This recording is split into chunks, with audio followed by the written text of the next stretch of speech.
बहुत समय पहले मगध देश में एक छोटा सा गांव हुआ करता था। गांव छोटा था, लेकिन लोगों के दिल बहुत बड़े थे और जीवन बिल्कुल सीधा साधा था। उसी गांव के किनारे बनारसी नाम का एक बुनकर रहता था।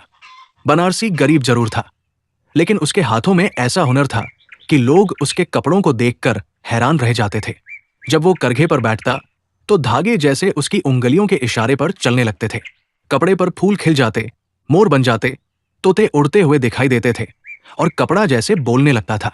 बनारसी की पत्नी कमला बहुत सुंदर और भगवान विष्णु की सच्ची भक्त थी। वो रोज पूजा करती, कथा सुनती और गरीबों की मदद करती रहती थी। उनकी दो बेटियां थी, एक 10 साल की और दूसरी 8 साल की। गरीबी जरूर थी, लेकिन घर में प्यार बहुत था। गांव में एक चौधरी भी रहता था और उसका बेटा रघु था।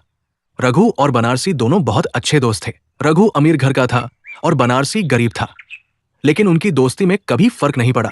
रघु अक्सर अपनी हवेली छोड़कर बनारसी की झोपड़ी में बैठ जाता और दोनों घंटों बातें करते थे। कुछ समय बीत गया, दिवाली का त्योहार नजदीक आ रहा था और बनारसी के पास काफी कपड़ा इकट्ठा हो गया था। बनारसी ने रघु से कहा कि दिवाली का त्योहार आ रहा है और घर में पैसों की जरूरत पड़ेगी। बच्चों के लिए कपड़े भी लाने हैं और मिठाइयां भी खरीदनी है। उसने रघु से कहा कि बाजार चलते हैं, कपड़ा भी बिक जाएगा और पैसे भी इकट्ठे हो जाएंगे। रघु ने मुस्कुराते हुए कहा कि उसका भी अनाज इकट्ठा हुआ पड़ा है और वह भी साथ चलेगा। दोनों दोस्त अपनी अपनी बैलगाड़ियों में सामान भरकर बाजार की ओर चल पड़े। रघु के साथ उसके 2-3 नौकर भी थे। रघु का सामान ज्यादा और कीमती था, इसलिए वे लोग हथियार लेकर भी चल रहे थे। उस समय इलाके में डाकुओं का खौफ था और लोग हथियार साथ रखते थे। बाजार पहुंचकर दोनों ने अपना सामान बेचना शुरू किया। बनारसी के कपड़े देखते ही लोग उसके पास जुट गए और बिना मोलभाव के कपड़े खरीदने लगे। रघु ने भी अपना अनाज बेच दिया और दोनों ने अच्छा पैसा कमा लिया। दोनों अपने घर वालों के लिए कपड़े, मिठाइयां और दिवाली का सामान खरीदकर वापस चल पड़े। लेकिन बाजार में ही कुछ डाकुओं की नजर उनके पैसों पर पड़ चुकी थी। डाकू चुपचाप उनका पीछा करने लगे और मौका तलाशने लगे। रात हो चुकी थी और दोनों दोस्त जंगल के रास्ते से गुजर रहे थे। अचानक डाकुओं ने हमला कर दिया। रघु, बनारसी और उनके नौकरों ने बहादुरी से मुकाबला किया। उनके पास भी तलवारें और हथियार थे, लेकिन डाकू 10-15 थे और ये केवल 5 लोग थे। लड़ाई बहुत जोरदार हुई। रघु और बनारसी ने पूरी बहादुरी दिखाई, लेकिन आखिरकार डाकुओं ने उन्हें मार दिया। लड़ाई के दौरान एक डाकू का मुंह ढका हुआ कपड़ा उतर गया। डाकुओं को डर हो गया कि अगर ये लोग जिंदा रहे तो पहचान कर राजा से शिकायत कर देंगे। इस डर से डाकुओं ने सभी को बेरमी से मार दिया। नौकरों की भी गर्दन काट दी और पैसा लेकर घोड़ों पर भाग गए। बैलगाड़ियां वहीं रह गई और बैल धीरे धीरे गांव की ओर चल पड़े। जब बैल गांव पहुंचे तो बनारसी की पत्नी कमला को कुछ अनहोनी का एहसास हुआ। वो बच्चों को लेकर रघु के घर पहुंच गई और वहां भी वही हाल देखकर सब समझ गए कि कुछ बुरा हुआ है। गांव वाले जंगल गए और दोनों की लाशें लेकर लौट आए। गांव में मातम छा गया। कमला रो रो कर चिल्ला रही थी कि वो अपने पति के बिना नहीं जी पाएगी। वो बार बार कह रही थी कि वो अपने पति के साथ ही चिता में जल जाएगी। रघु का पिता चौधरी भी जमीन पर बैठ गया जैसे उसकी सारी ताकत खत्म हो गई हो। गांव वाले रो रहे थे, बच्चे अपनी माओं से लिपट गए थे और पंडित राम प्रकाश भगवान से प्रार्थना कर रहे थे। गांव इकट्ठा हो गया था। चौधरी और चौधरी की घरवाली जमीन पर बेहाल बैठे थे। उनके बुढ़ापे का सहारा एक ही झटके में छिन चुका था और सब कुछ होते हुए भी वे खाली हो गए थे। उधर कमला की भी दुनिया उजड़ चुकी थी। उसकी दोनों बेटियां कुछ समझ नहीं पा रही थी और अपनी मां से लिपटकर रो रही थी।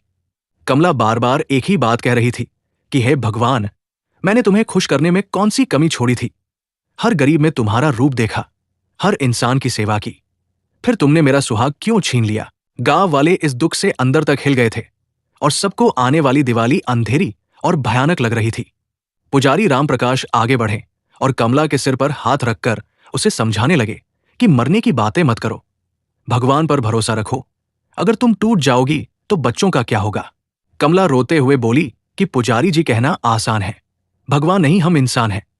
हमारे अंदर दर्द और भावनाएं होती हैं। आप मेरे बच्चों का ख्याल रखना, मैं अपने पति की चिता में जलकर सती हो जाऊंगी। इतना कहते ही अचानक आसमान में तेज बिजली कड़की, हवा तेज चलने लगी और चारों तरफ अंधेरा छा गया। गांव वाले डरकर एक दूसरे के पास सिमट गए।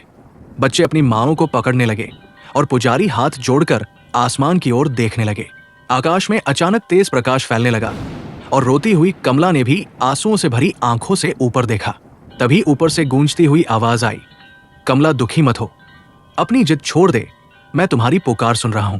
कमला ने कांपते हुए हाथों से अपने आंसू पोंछे और आसमान की ओर देखने लगी। सारा गांव सांस रोककर उस दिव्य आवाज को सुन रहा था और चारों तरफ अजीब सा सन्नाटा छा गया था। आकाश से फिर आवाज आई, कमला, मैं तुम्हारी भक्ति से प्रसन्न हूं, तुम्हारा दुख मुझसे देखा नहीं जा रहा। कमला रोते हुए बोली, प्रभु, हम इंसान हैं, हमारे अंदर दर्द होता है, आपने मैं सब कुछ छीन लिया, अब मैं कैसे जीऊंगी। कमला ने अपनी दोनों बेटियों को सीने से लगाते हुए कहा, इन मासूम बच्चों का क्या कसूर था, इनसे इनके पिता का साया छीन लिया, अब मैं इनके साथ कैसे जीऊंगी। गांव वाले भी रो रहे थे और चौधरी जमीन पर बैठे सिर झुकाए सब सुन रहे थे। पुजारी राम प्रकाश हाथ जोड़कर खड़े थे और आंखों में आंसू लिए परमात्मा से प्रार्थना कर रहे थे। तभी आसमान से फिर आवाज आई, कमला, तुमने हर गरीब में मेरा रूप देखा, हर इंसान की सेवा की, तुम्हारी भक्ति सच्ची है, इसलिए मैं तुम्हें निराश नहीं करूंगा। कमला ने कांपती आवाज में कहा, अगर आप सच में मेरी भक्ति से प्रसन्न हैं तो मेरे पति को वापस लौटा दीजिए, नहीं तो मैं भी उनके साथ चिता में जल जाऊंगी। तभी तेज प्रकाश दोनों लाशों के ऊपर गिरने लगा। गांव वाले हैरानी से देखने लगे और कोई समझ नहीं पा रहा था कि क्या होने वाला है। धीरे धीरे दोनों लाशों के शरीर में हरकत होने लगी। लोगों ने डर और आश्चर्य से एक दूसरे की ओर देखना शुरू कर दिया। कुछ ही क्षणों में दोनों उठकर बैठ गए। पूरा गांव एक साथ चिल्ला उठा, भगवान विष्णु की जय। कमला खुशी से रोती हुई दौड़कर अपने पति के पास पहुंची। चौधरी भी दौड़कर अपने बेटे को गले लगाने लगे। लेकिन तभी गांव वालों को कुछ अजीब लगा। दोनों के सिर आपस में बदल गए थे। दोनों जैसे ही खड़े हुए, पूरा गांव हैरानी से उन्हें देखने लगा। किसी को समझ नहीं आ रहा था कि आखिर ये क्या हो गया है। रघु का चेहरा बनारसी के शरीर पर था और बनारसी का चेहरा रघु के शरीर पर। दोनों कुछ पल तक चुप खड़े रहे, जैसे खुद भी समझने की कोशिश कर रहे हों कि उनके साथ क्या हुआ है। रघु, जिसके चेहरे पर अब बनारसी का शरीर था, बार बार कमला और दोनों बच्चियों की तरफ देखने लगा। उसकी आंखों में अपनापन था, पहचान थी और दर्द भी था। वो बीच बीच में अपने दोस्त बनारसी का हाथ पकड़ता, जैसे पूछ रहा हो, हम मर गए थे, फिर जिंदा कैसे हो गए, ये क्या हो गया हमारे साथ। वो अपने शरीर को हाथ लगाकर देख रहा था, जैसे खुद को पहचानने की कोशिश कर रहा हो। कभी अपने हाथ देखता, कभी छाती को छूता और फिर कमला और बच्चियों की ओर देखने लगता। उधर बनारसी, जिसका चेहरा अब रघु के शरीर पर था, चौधरी और चौधरी की घरवाली की ओर देख रहा था। उसकी आंखों में भी पहचान झलक रही थी। वो चौधरी की ओर बढ़ा, जैसे अपने बड़े का सम्मान कर रहा हो। चौधरी और उसकी घरवाली भी उसे देख रहे थे, लेकिन समझ नहीं पा रहे थे कि ये उनका बेटा है या बनारसी। तभी कमला जोर जोर से रोने लगी। उसने भगवान की ओर देखते हुए कहा, हे भगवान, ये आपने क्या कर दिया। आपने हमें जिंदा तो कर दिया, लेकिन हमारी जिंदगी और उलझा दी। कमला रोते हुए बोली, मेरा घर वाला तो हुनरमंद आदमी था, उसके हाथों में जादू था।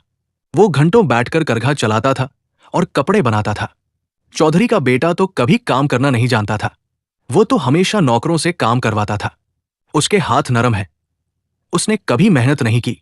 मेरे आदमी के हाथ सख्त है, मेहनत की पहचान उसके हाथों में दिखती थी। चौधरी का बेटा तो दिन भर चारपाई पर बैठा रहता था और मेरा आदमी दिन भर मेहनत करके हमारे लिए रोटी कमाता था। कमला रोते हुए बोली, अब मेरा घर कैसे चलेगा, मेरे बच्चों का क्या होगा। हमारे पास न जमीन है, न नौकर, न कोई सहारा। मेरा आदमी अगर उधर चला गया तो हम भूखे मर जाएंगे। मेरी बेटियों को कौन पालेगा, हमारा जीवन कैसे चलेगा। गांव वाले भी कमला की बातें सुनकर दुखी हो गए। हर किसी को उसकी चिंता होने लगी। तभी पंडित राम प्रकाश आगे आए। उन्होंने कमला के सिर पर हाथ रखा और शांत आवाज में बोले, बेटी, चिंता मत करो, तुम लोग बेकार में भगवान को दोष दे रहे हो। भगवान ने कोई गलती नहीं की है, भगवान ने सिर्फ इन्हें जिंदा किया है। सिर किस शरीर पर रखा गया, ये तुम लोगों ने किया है। जब तुम लोगों ने दोनों के सिर उठाए थे, तब तुम सब रो रहे थे, तुम्हारी आंखों में आंसू थे, तुम्हें होश नहीं था।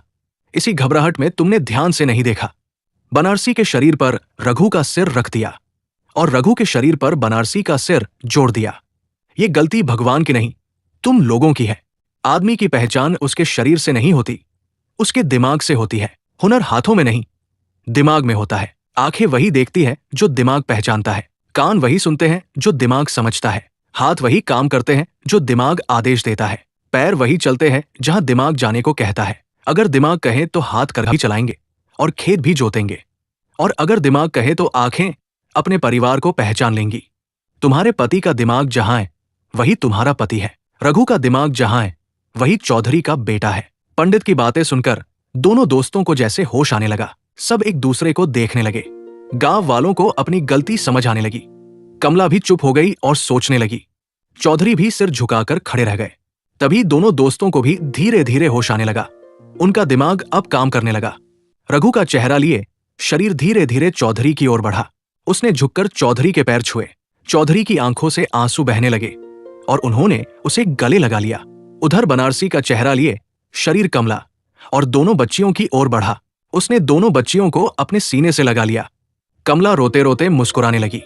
उसे समझ आ गया कि यही उसका पति है। कुछ दिनों बाद सब सामान्य होने लगा। बनारसी फिर से करघे पर बैठकर दरिया बनाने लगा। रघु चौधरी के साथ खेतों और कामकाज को देखने लगा। गांव वाले भी खुश रहने लगे।